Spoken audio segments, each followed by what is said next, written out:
네, 우리 라이프 처치 가족분들 좋은 날입니다. 에브리데이 라이프 세 번째 시간입니다. 여러분 잘 따라오고 계시죠?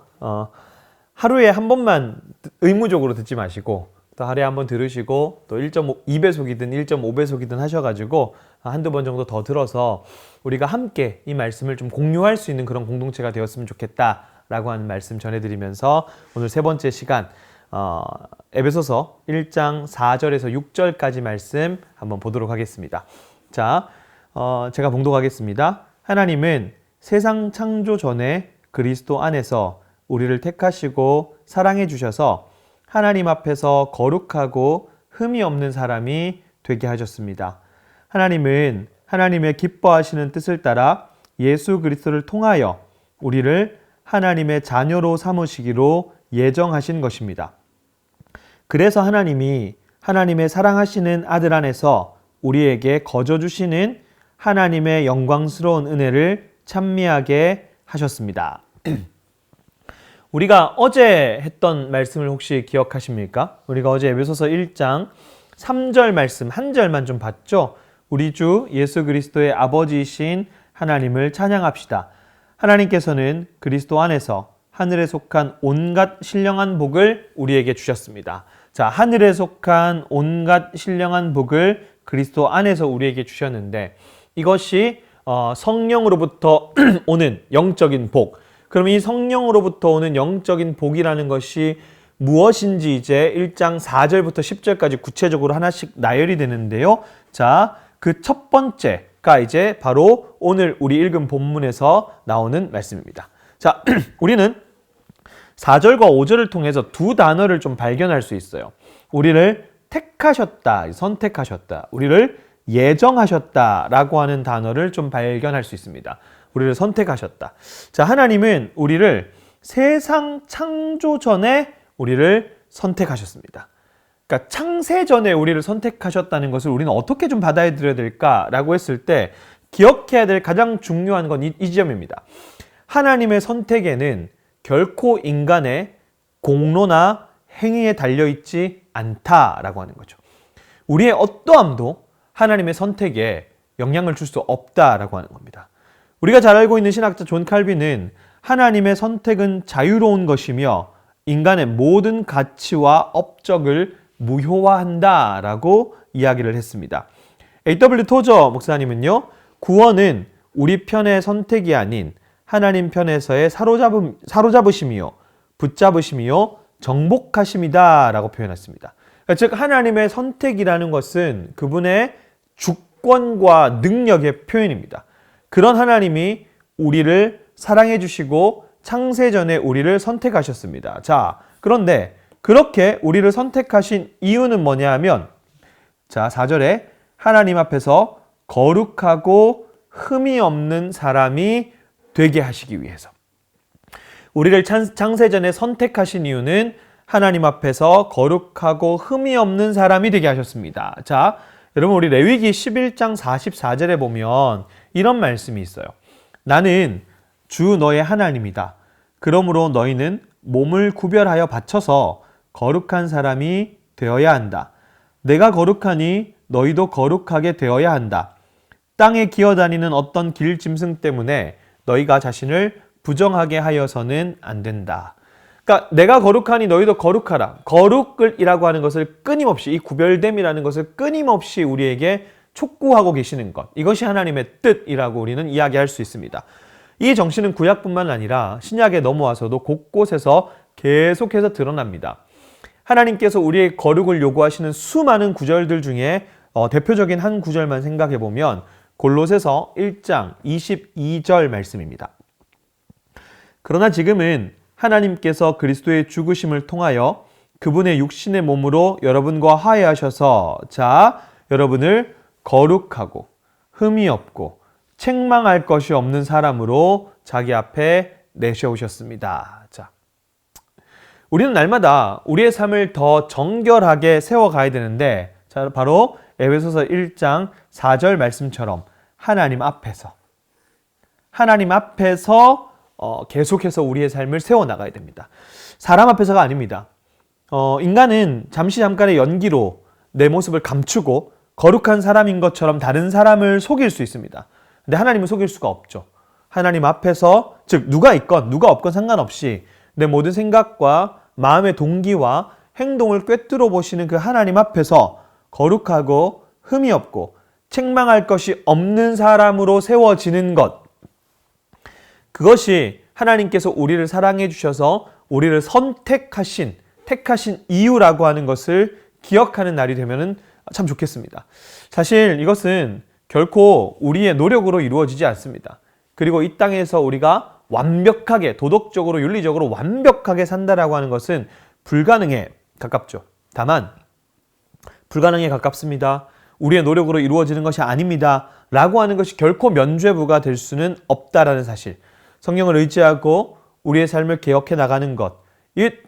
또 하나 중요한 것은 궁극적으로 우리를 흠없고 책망할 것이 없는 거룩한 자로 마침내 영광스러운 모습으로 우리를 세우실 것이라는 그런 믿음과 그런 소망을 우리가 가져야겠죠. 하나님은 그렇게 자신의 권위와 능력으로 창세전에 우리를 택하셨습니다. 우리가 제일 처음에 하나님의 뜻으로 이런 에브리데이 라이프 첫 번째 시간에 그런 이야기를 했는데 바로 이것이 하나님의 뜻이라는 겁니다. 우리를 향하신 성경에 계시된 하나님의 뜻, 우리를 자신의 어떤 권위와 능력으로 선택하시고 우리를 사랑하셔서 선택하셨잖아요. 그런 자들을 이 땅 가운데서 거룩하고 흠이 없고 책망할 것이 없는 자로 세워나가시는 것, 그것이 우리를 향한 하나님의 뜻이라는 것을 다시 한번 기억하면 좋겠습니다. 자, 그렇게 선택이라는 단어고요. 두 번째로 우리가 주목할 것이 바로 이 예정입니다. 자, 우리를 거룩하고 흠이 없는 사람의 되게 하기 위해서 우리를 선택하셨는데, 자, 이번에 우리를 예정하셨다라고 하는 것은 우리를 자녀로 삼으시기로 예정하신 겁니다. 예전에 우리가 보던 개역 성경에는 양자죠. 양자라는 표현을 사용하는데 이때 사용된 용어가 법적인 용어라고 합니다. 여러분, 양자가 되면, 누군가의 아들이 되면 빚이 있는 사람은 사함을 받고 이전의 상황들을 깨끗하게 정리하고 가족이 되고 새로운 삶이 이제 시작되는 거죠. 자, 우리가 이후 에베소서 2장에서 좀 계속해서 살펴볼 텐데, 자, 하나님의 자녀와 반대되는 말들이 에베소서 2장에 계속 나와요. 어떤 말들이 있냐면, 자, 하나님의 자녀와 반대되는 말씀들입니다. 뭐냐? 불순종의 아들들. 그리고 뭐 진노의 자녀. 하나님의 자녀와 반대되는 게 진노의 자녀들. 그러니까 이런 표현들을 계속해서 사용하면서 죄로 인해서 심판을 받을 우리가 하나님의 선택과 예정을 받아서 더 이상 불순종의 아들이 아니고 진노의 자녀가 아닌 하나님의 자녀가 되었다. 신분이 완전히 바뀐 것이죠. 이 놀라운 신비가 우리에게 주어진 인간이 받을 수 있는 가장 큰 은혜요 복이라는 사실을 결코 잊어서는 안 될 겁니다. 이것이 정말 우리의 가슴을 뛰게 하는 좋은 소식일까? 2024년 우리 라이프처치의 표가 뭐죠, 여러분? 굿뉴스, 굿라이프입니다. 우리가 굿뉴스, 굿라이프라고 표현할 때 굿뉴스는 두 가지 의미를 담고 있었거든요. 라이프처치가 시작되었다라고 하는 그 좋은 소식, 이 굿뉴스, 이 의미도 사실은 굿뉴스 안에 담았던 겁니다. 그리고 동시에 우리가 나누는 이 복음을 우리가 굿뉴스라고 표현하죠. 우리를 선택하시고 우리를 예정하셔서 우리가 하나님의 자녀가 되고, 그렇게 해서 우리의 신분이 변화되고 해결할 수 없었던 죄의 문제가 그리스도 예수 안에서 해결되고, 이 좋은 소식이 나에게 적용이 될 때, 이 좋은 소식이 사실 남에게만 좋은 소식이고 나한테 아무런 좋은 소식이 될 수 없다면 그건 좋은 소식이 될 수 없죠. 좋은 소식이라고 하는데 그것이 나에게도 적용이 돼야 더 좋은 소식이 되는 것처럼, 이 복음이라고 하는 것이 나의 삶에 적용이 될 때, 그때 우리가 굿라이프, 우리를 선택하시고 예정하신 이 놀라운 신비를 한번 잘 묵상해 보면 좋겠습니다. 자, 선택이 창세전 하나님의 주권에 달린 것이라면 이 예정 역시 마찬가지였습니다. 자, 우리 5절을 보시면요. 하나님은 하나님의 기뻐하시는 뜻을 따라 예수 그리스도를 통해서 우리를 자녀 삼으시기로 예정하셨다. 자, 하나님의 기뻐하시는 뜻을 따라. 자, 선택도 창세전에 선택하신 거고 예정도 하나님의 기뻐하시는 뜻을 따라 한 것입니다. 자, 그러니까 뭡니까? 구원은, 이 구원이라고 하는 것은 전적으로 하나님께 달려있다라고 하는 것을 다시 한번 우리에게 상기를 시키는 문구들이죠. 전적으로 하나님의 영역인 인간을 구원하는 일에 우리가 포함되었다라고 하는 것이 어떤 의미인지를 잘 한번 생각해 보시면 좋겠어요. 우리가 노력해서 쟁취할 수 있는 게 아니었거든요. 전적으로 하나님의 기쁘신 뜻을 따라서 창세전에 선택하시고 예정하신 이 일에 오늘 내가 포함되어 있다고 하는 사실, 이것이 어떤 의미인가? 라고 하는 것을 오늘 하루 깊이 한번 숙고해 보시고 묵상해 보시면 좋겠습니다. 그래서 바울은 이 놀라운 은혜가 우리에게 어떻게 해요? 거저 주신, 이게 정말 중요합니다. 거저 주신 은혜. 아들 안에서 우리에게 거저 주신 하나님의 영광스러운 은혜를 찬미하게 하셨습니다. 여러분, 은혜가 은혜인 이유는 뭐냐면 그것이 거저 준 것이기 때문에 그렇습니다. 물론 하나님의 입장에서는 절대로 거저된 것이 아니었습니다. 예수 그리스도께서 이 땅에 오시고 그분이 이 세상을 사시고 우리의 죄를 짊어지고 자신의 몸을 십자가에 찢으시고 결코 거저 이루신 것이 아니거든요. 그런데 우리 편에서는 완전히 거저 주신 그 은혜라고 하는 사실. 에베소서 말씀을 통해서 우리가 지속해서 생각해 볼 지점이 이 구원의 은혜를 우리가 거저 받았다라고 하는 것. 그런데 여러분, 하나님께서 우리에게 이런 은혜를 베푸시는 이유가 뭐냐? 뒤에서 나오는 것처럼 영광스러운 은혜를 찬미하게 하는 것. 영광스러운 은혜를 찬미하게 하는 겁니다. 자, 여러분, 거저 주었다고 소중하지 않는 것이 아니잖아요. 우리의 생명이 살아났는데 이것보다 더 중요한 것이 어디 있겠습니까? 하나님은 그렇게 영적으로 죽었던 우리를 살리시고 자신의 영광을 드러내시고 그렇게 살림 받은 자들을 통해서 하나님의 은혜를 드러내시고 하나님의 영광을, 하나님의 이름을 높이는 삶을 살기를 원하시고 촉구하신다는 거죠. 자, 우리가 하나님의 이름을 높이고 은혜를 드러내는 삶을 살기 위해서는 단 한 가지, 우리가 받은 은혜가 얼마나 큰 것인가, 이것을 먼저 깨달아야 됩니다. 여러분, 어린아이가 있는데 이 어린아이가 생각지도 못했던, 그리고 자신의 능력으로 도저히 구할 수 없는 어떤 것을 거저 받았어요. 그러면 이거를 얼마나 주변에 자랑하고 싶겠어요. 나 이거 생겼어. 이거 누가 주신 줄 알아? 그 자랑하고 싶은 마음 있죠.